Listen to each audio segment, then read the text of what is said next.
Hello, welcome to Satyam Kraft.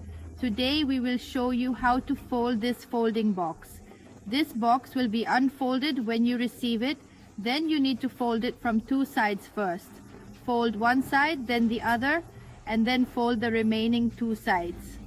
Here you will find it locked in place. Just fold and lock the box. Once one side is locked, then lock the other side. Once it is done, your hopper box is ready. Now in this box, you can place whatever stuff you want to keep, like dry fruits, chocolates. Along with it, you'll be given a meter net.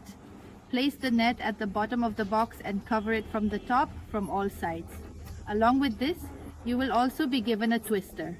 Gather the net from all around and tie it with the provided twister.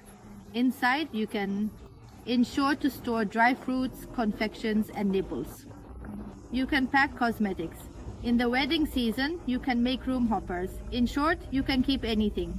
It can hold weight up to 1.5 kilos. Just place your items inside, tie it with the twister, and your beautiful hopper is ready. Thank you.